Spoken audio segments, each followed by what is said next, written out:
ഇന്ന് നമുക്ക് നോക്കാം നിങ്ങളുടെ ലൈഫിൽ എന്താണ് അടുത്തതായിട്ട് വരാൻ പോകുന്നത്. യൂണിവേഴ്സ് എന്താണ് ഇതിനെക്കുറിച്ച് നമുക്ക് പറഞ്ഞു തരുന്നതെന്ന്.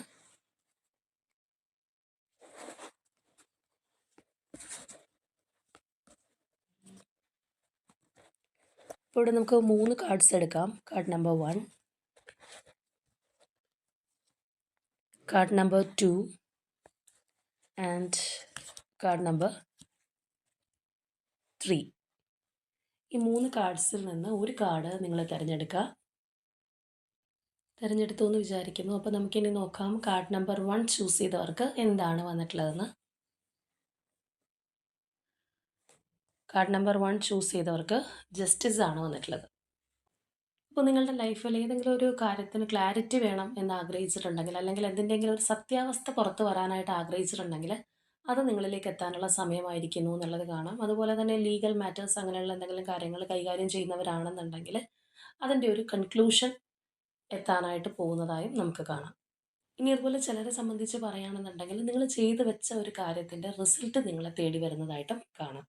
ഇനി നമുക്ക് നോക്കാം കാർഡ് നമ്പർ 2 ചൂസ് ചെയ്തവർക്ക് എന്താണ് ലഭിച്ചിട്ടുള്ളതെന്ന്. 6 ഓഫ് സോഡ്സ് ആണ് ഇവിടെ നിങ്ങൾക്ക് കിട്ടിയിട്ടുള്ളത്. അപ്പോൾ ഇവിടെ നിങ്ങളെ സംബന്ധിച്ച് പറയുകയാണെന്നുണ്ടെങ്കിൽ നിങ്ങൾക്ക് കുറച്ചും കൂടി ഒരു പീസ്ഫുൾ ആയിട്ടുള്ള മൈൻഡ് സെറ്റിലേക്ക് പോകുന്നതായിട്ട് തന്നെ നമുക്ക് കാണാം. കുറച്ചൊരു ഡിഫിക്കൽട്ട് ടൈംസ് ഒക്കെ ഉണ്ടായിരുന്നവരാണെന്നുണ്ടെങ്കിൽ ഒരു ശാന്തതയിലേക്ക് നിങ്ങൾ പോകാനായിട്ട് പോകുന്നു എന്നുള്ളതാണ് നമുക്കിവിടെ വന്നിട്ടുള്ളത്. ഇനി ചിലവർക്കാണെന്നുണ്ടെങ്കിൽ അവർ റീലൊക്കേറ്റ് ചെയ്ത് പോകുന്ന ഒരു സമയമോ അതുപോലെ തന്നെ ചിലപ്പോൾ ഒരു ട്രാവലിങ്ങോ ഒക്കെ അടുത്തതായിട്ട് സംഭവിക്കാനായിട്ട് പോകുന്നുണ്ടാവാം. അതുപോലെ ചിലരെ സംബന്ധിച്ച് മറ്റാരുടെയെങ്കിലും ഒരു ഹെൽപ്പ് നിങ്ങൾക്ക് കിട്ടുന്നതായിട്ട്, അല്ലെങ്കിൽ മറ്റാരുടെയെങ്കിലും ഒരു സപ്പോർട്ട് നിങ്ങൾക്ക് കിട്ടുന്നതായിട്ടും ഈ ഒരു സമയം നമുക്ക് കാണാം. ഇനി നമുക്ക് നോക്കാം കാർഡ് നമ്പർ 3 ചൂസ് ചെയ്തവർക്ക് എന്താണ് വന്നിട്ടുള്ളതെന്ന്. നൈറ്റ് ഓഫ് പെൻറ്റക്കിൾസ് ആണ്. അപ്പോൾ ഇവിടെ ചിലരെ സംബന്ധിച്ച് പറയുകയാണെന്നുണ്ടെങ്കിൽ നിങ്ങളുടെ ലൈഫിലേക്ക് ആരോ കടന്നു വരാൻ പോകുന്നു എന്നുള്ളതാണ്. ആ ഒരു വ്യക്തിയായിട്ട് വളരെ സ്ട്രോങ് ആയിട്ടുള്ള അല്ലെങ്കിൽ ഡീപ്പായിട്ടുള്ള ഒരു റിലേഷൻഷിപ്പ് ഉണ്ടാവാനായിട്ടുള്ള സാധ്യതയുണ്ട്. അതുപോലെ തന്നെ ചിലരെ സംബന്ധിച്ച് പറയുകയാണെന്നുണ്ടെങ്കിൽ നിങ്ങൾ ഏതെങ്കിലും ഒരു പ്രോജക്റ്റിൽ ഇൻവോൾവ് ആയിട്ടിരിക്കുന്ന ഒരു പേഴ്സൺ ആണെന്നുണ്ടെങ്കിൽ അതിന് നിങ്ങൾ വിചാരിക്കുന്ന ഒരു റിസൾട്ട് കിട്ടുമെന്നുള്ളൊരു അഷുറൻസ് നിങ്ങൾക്ക് ചിലപ്പോൾ ഈ ഒരു സമയം അറിയാൻ കഴിഞ്ഞേക്കും.